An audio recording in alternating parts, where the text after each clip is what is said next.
তো প্রিয় দর্শক, তো আমি যে একটা ভিডিও বানাছিলাম তো এক লোকে ক্লিয়ার সেই লোকের কাছে আবার আসছি আমি।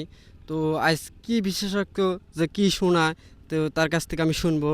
তো আসসালামু আলাইকুম। ওয়ালাইকুম সালাম। তো আপনাকে আমি একটা ভিডিও বানাচ্ছি, অনেক লোক দেখেছে, তো আজকে আমি আপনার কাছ থেকে কিছু জানতে চাই, দর্শকেরা দেখবে। কি জানবেন, এই দেখেন বিছন চারেছি, হুম। কিন্তু বিছনের অবস্থা তো তেমন একটা খুব সুফল দেখিচ্ছি না। এটা হওয়ার কারণটা কি? কারণ হচ্ছে যে ওই দিন যখন আমি এই বিছনটা মনে হয় আমার একটু নিজেরই ভুল ছিল।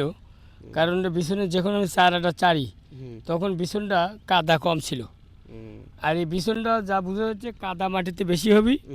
হুম। তারপরে এই যে আবহাওয়া খারাপের কারণে হ্যাঁ, চারা কিছু মার গেল। আর এই যে মাথাগুলো দেখেন কতগুলো বিছন, মাথাগুনা দেখাও একটু ভালো করে, মাথাগুনা দেখাও। মাথাগুলো মোড়া। হুম।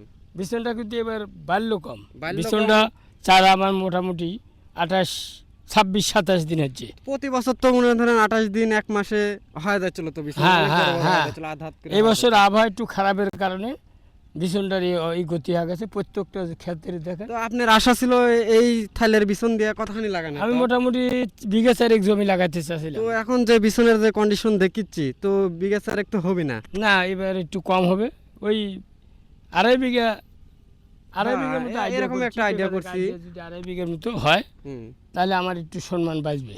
তাই হ্যাঁ, কি কব ভাই, দেখেন আবহাওয়া খারাপের এখন প্রকৃতিকে যে একটা আবহাওয়া এখন মহান আল্লাহ তাল্লার। তো এই আবহাওয়া খারাপ কারণের জন্যে যে বিছুন অনেকজনের মার গেছে।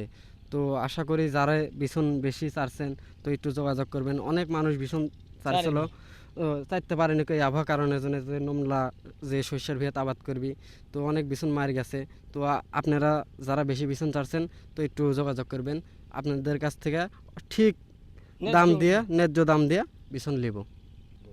তো আপনি চিন্তা করেন না, দর্শকেরা দেখিচ্ছে অবশ্যই জানাবে। তো কিছু বলার? হ্যাঁ, যদি আমার ভীষণ শর্ট পড়ে তাহলে আমি 4টে বিছন পাইলে হয়তো আমার সুবিধা হতো। তো আশা করি সবাই চেষ্টা করবেন।